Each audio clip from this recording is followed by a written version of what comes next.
Well, I am so excited to be here. It is now 1 p.m. and I'm so happy to be sharing the studio with Ariella VanHara. Did I say that correct, You Ariella? did, yeah. And I just want to say that it's my first time admitting to her that I love her name.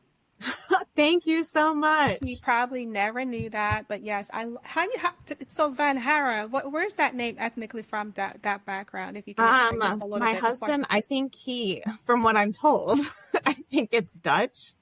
Um, but the irony of it is my husband shared with me at one point in time that all of his siblings have it spelled differently on their birth certificates. So like his is how it is, obviously how I inherited it. But one of his siblings has the Van and Hara separated, and then one of his siblings has the H lowercase rather than uppercase. So Oh, wow. Okay. Well, yeah, good. Well, I just want to formally introduce everyone to Ariella VanHara. I'm so excited to have Ariella on the podcast today. So I think it's fair before I properly introduce Ariella, I'd like to share a little bit about, how this podcast came to be.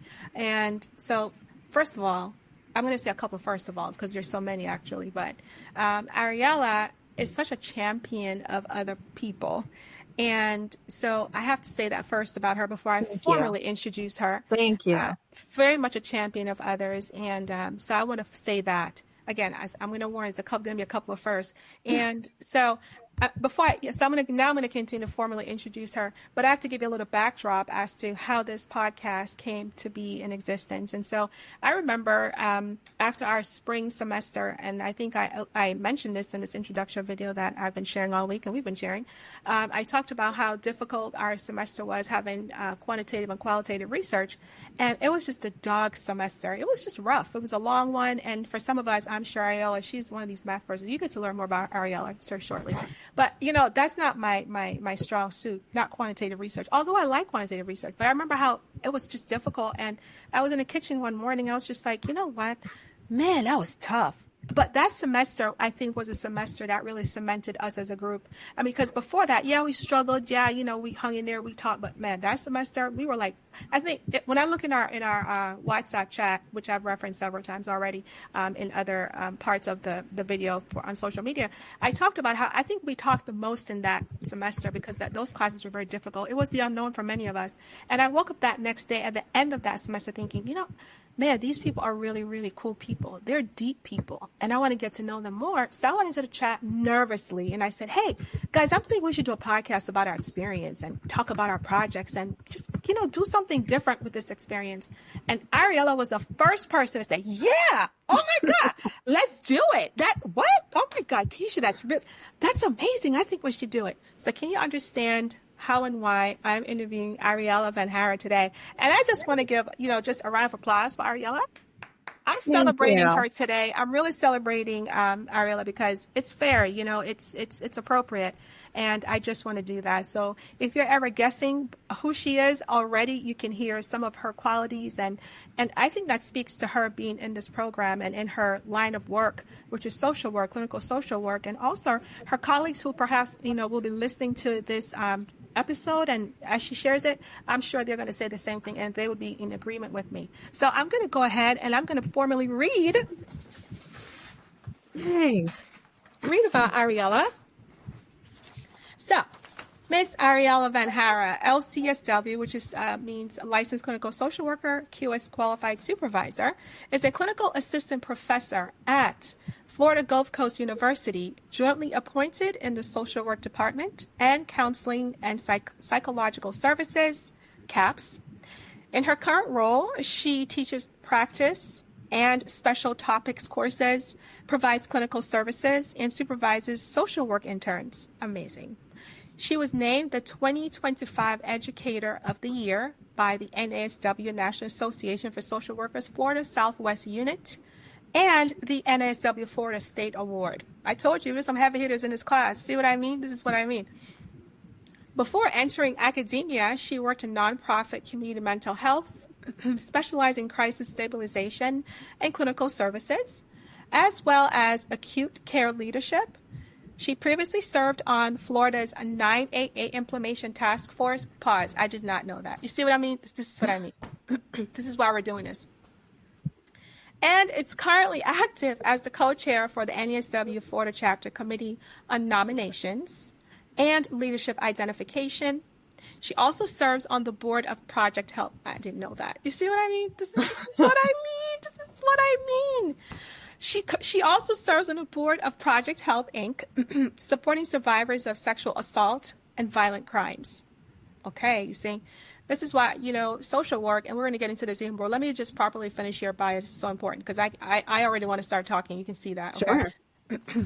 Additionally, she's a current student at Florida Atlantic University, pursuing her DSW, Doctor of Social Work. Oh my. With anticipated graduation date of spring 2027. Woohoo! Let's just raise it up for Ariella VanHara. I'm so excited to be here with you, Ariella. Really, I really am. Same. So how did that sound coming back to you having read your bio? I mean, sometimes I know when I read my bio or it's read, in different settings, I'm like, who are they talking about? Yeah. Right? Yeah. But go ahead and share. What was that like, you hearing me read that out, and coming back to you? It's so funny because sometimes when I won the state award, I didn't really tell anybody, to be quite honest with you. Because sometimes I feel weird about oh, are we is it coming off weird? If we brag about ourselves, right? You know what I mean? And after it was announced and it was awarded, people were like, no, you need to tell people it's a big accomplishment.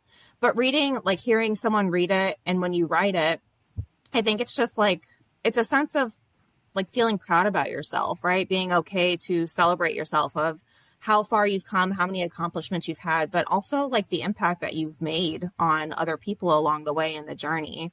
But I do always preface it, and you'll hear it throughout our talk, is that it's not a solo journey because it involves so many other people to make some of those things happen in my life.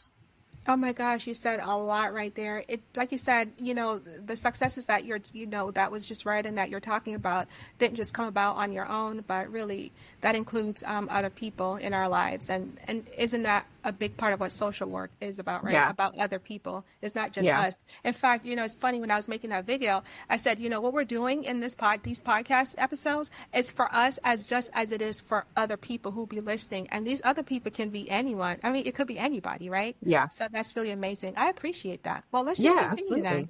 So, I mean, Ariella, we had a chance to kind of talk a little bit about, what we're going to be talking about today. So let's just jump right in. And, this is so important what we're doing. It is this podcast, because again, who knows who'll be watching this? Who knows, generations to come, people will look back and see this podcast. Your kids perhaps will be seeing this podcast, episode of you. And I'm so excited. By the way, side note, please send me a picture of you because I'll be able to put that on the episode when we're doing, when I send this out. Okay. So the field of social work, is known for being not known. I wish it were. Social work is not known for being a high-paying industry, right? Yet you and I choose to pursue it, right? What's your story or reason for entering this field? Yeah, so my mom is actually a social worker. She's an LCSW. Yes, my mom's an LCSW and a qualified supervisor. So I've really kind of been exposed to it, literally throughout my whole life. I mean, my poor children will know what I felt when they grow up having a mom as a social worker and you can't do anything past them. They better buckle up. But I was really exposed to it and always really intrigued and fascinated and loved the work that she did.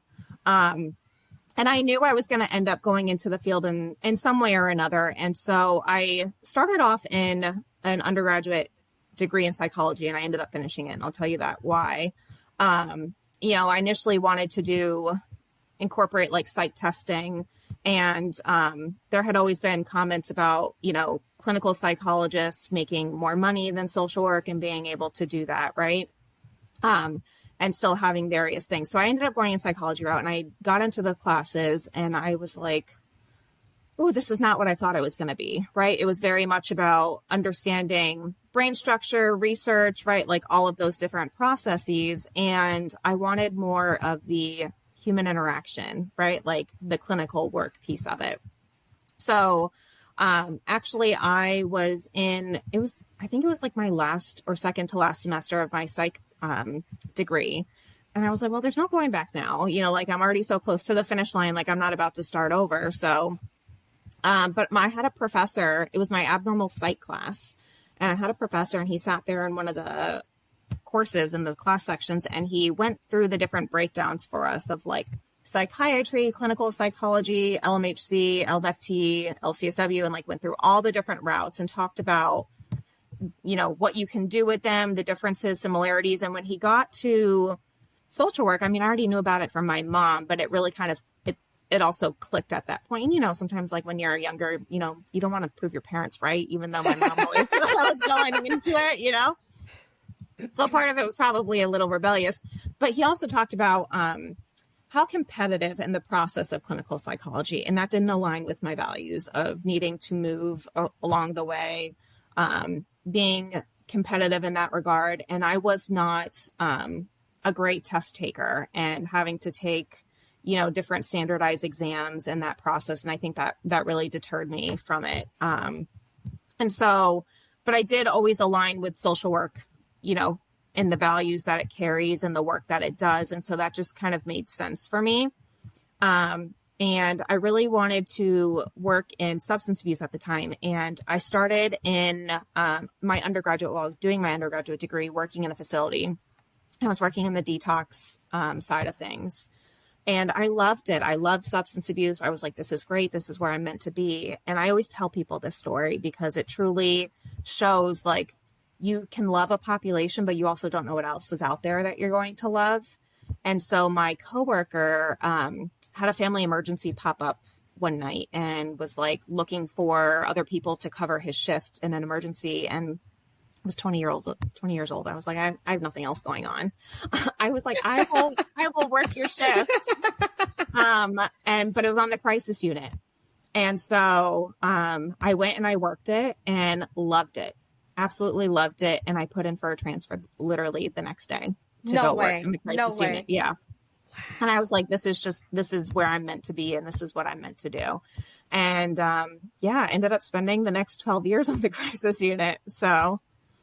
Oh, wow. Yeah, very life-changing. So, and I can see you still smiling about that decision. You're like, the very next day I put in for a transfer and you're smiling about it and you're still smiling about it. So that lets me, that was very impactful. Listening to storytelling then brings me to this part, as I'm thinking and listening to you, right? So storytelling is really important because as you're talking about your experience, you're telling the story of your entry to social work. It has such a profound impact on you. So for me, storytelling is, transformative then. It transformed your decision from psychology, right, to social work. Yeah. So storytelling then is transformative for you as it is for me, right? What is that? So it's more than just telling a story. It's a movement. It's a movement in different ways, in many different ways, and in terms of your decision making. What is storytelling for you as you hear yourself talk about your story? Storytelling, I love storytelling. I use it in the classroom when I work with students. I think that that's how they can relate to concepts rather than just doing technical terms. I think they can apply it to different scenarios. But I think storytelling as a whole is how we've learned, right? Like, and you think back to my own educational journey from elementary school, middle school, and high school is you learn more through hearing people's stories and experiences. And so, even when you work with clients and you talk about different, things that they're going through, I always use storytelling as a concept of it. It's truly just one of my favorite. I think we absorb that because it feels more relational and it feels more human, right? And you do, like how you said, smiling, like you get to see the emotion come out and how truly impactful it is for somebody.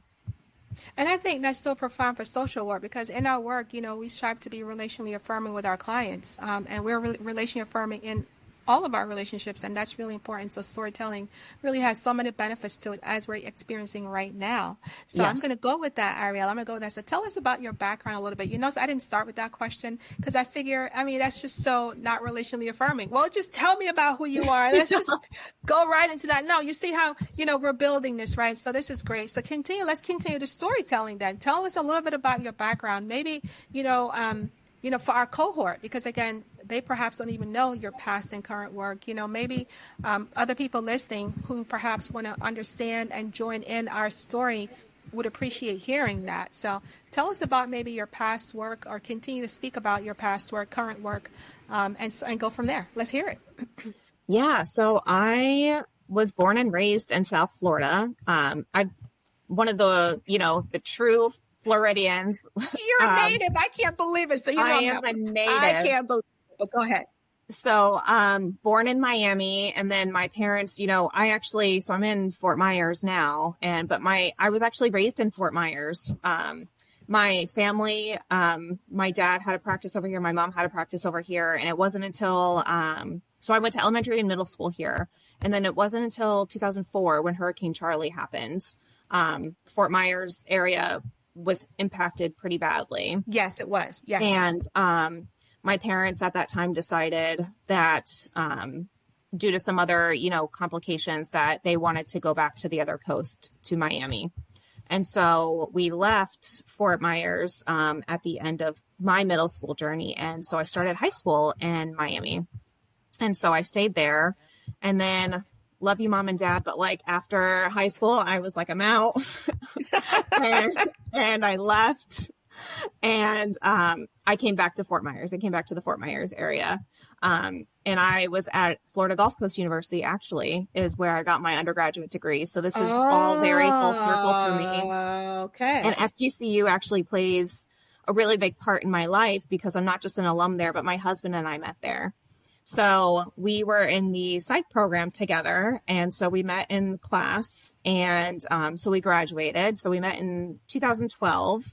Got married in 2016, and then we had our first child in 2019. So I have my daughter, who's 5, who's about to start kindergarten next week. And then I have my son, who is 3, and he came along in 2022. So really young children, and just kind of building our life. We have, and I always include my pets. I have a thing for the underdog of the animals. So I have a deaf cat, and I have a dog with 3 legs. So I have 3 disabled pets, who are just phenomenal. And you heard in my bio, some of my career journey is, I said I wanted to start off in substance abuse, and then ended up transitioning over into the CSU. And so within that 12-year period, I moved into different roles. So as I gained different credentials, so when I got my bachelor's degree, I moved into a discharge planning role there. And then when I got my master's, I moved into the crisis clinician. And then after I got my license, I moved into administration. So I moved into the supervisor role, and then the director role. And then, and I want to say shortly after my son was born, I made the transition into higher ed. So I was kind of ready at that point for that transition. I always wanted to go to higher ed, actually, tell the story too, right? Going back to storytelling. Yes. I want to say it was 2017, 2018. I was working in the emergency services center, and it was me and my whole bunch of coworkers. And for those of you who have worked inpatient, inpatient is just a whole different animal, and the bond that you create with your coworkers is ongoing. It's ongoing. It's just ongoing and so special. And so we were sitting there, it had been a crazy day, and we were all what are future plans that we have? And I said, I want to teach. I want to go teach one day. And, my colleague, she wanted to go work for the school system. And so, anyways, I said it, and I kind of put it out there, but I'll be very honest with you. I really wasn't sure that I would ever pursue it, because I was really comfortable where I was. Imagine that, an emergency. I was there for a long time. It was stable. My career was going in a direction of advancement, right into administration. And so I was kind of following that path naturally. And it wasn't until about 2022 when my son came along and I was ready. And it just felt like a good time to make that shift. And so, fun fact for the story, though, all of us in that office ended up pursuing the dreams that we said we were going to. We're all in those areas that we said we wanted to be in. That's interesting. Yeah. So I think I was 8 months pregnant with my son at the time, my youngest, and I was ready to make the shift, and I saw a position posted at FGCU, and I was like, it's not the right time. I'm 8 months pregnant. It wouldn't be fair to my current, employer. It wouldn't be fair to my future employer. it's just not the right time. And so I was really kind of sad about it because it wasn't often that like those opportunities present itself. Mm-hmm. I will say now, knowing how long the search process takes at a university, I should have applied because I would have had my son and been back from maternity leave by the time that process got started. So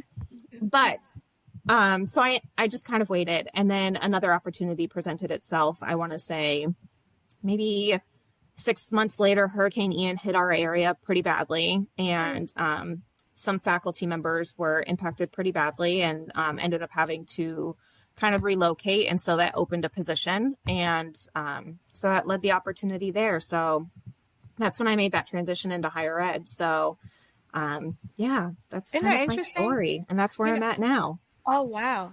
So like you said, your career, your path forward, came full circle for you in so many ways. And so if, as we're talking, looking back, I don't know, what do you think, influence, or what would you change anything about your decision then? Probably not, huh?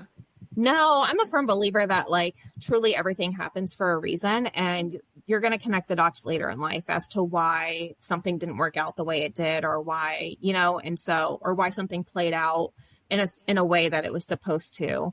I've always been able to look back and reflect and say, I understand why that happened. You know what I mean? Or so no, I would never change anything. I think I personally had to go through those experiences and those, different journeys to be able to be where I am today. And so what value are you ascribing or prescribing that then? Is there a value that you're assigning here? I think it's just the value of authenticity, right? And just being able to kind of be there for the journey. That's interesting. That leads me right to my next question. We're going to take a pause after that. So then with this value that you're talking about, being authentic and just being there, your generation, what generation do you identify with? I am a millennial. No. Yeah. Are you really? I am 91. Oh, wow. That's interesting. So talk about that value that you just talked about, just a few moments ago. How does that speak to, your generation? And I don't know, I know you can't speak for the entire generation, but what would you say about any of that? How you identify and as a millennial? Well, do you identify as a millennial though? I don't know. So let's talk about that. I mean, I see like, the videos on social media of like people making fun of millennials, and they're also accurate. At least for me, they're accurate. I'm like, yep. It's like looking in a mirror, No, it's totally accurate. I think, my generation, the way people have described it, I think other generations have, similar stories to tell about it is, like we've had a lot of really like historical moments happen along the way. Oh my gosh, I can't. Like, my brother's a millennial, right? I have a brother that's a millennial. So I get it. And, but keep talking. Let me just let you keep talking about that. I mean, it's just, I think it's really kind of shaped who we are, as a generation.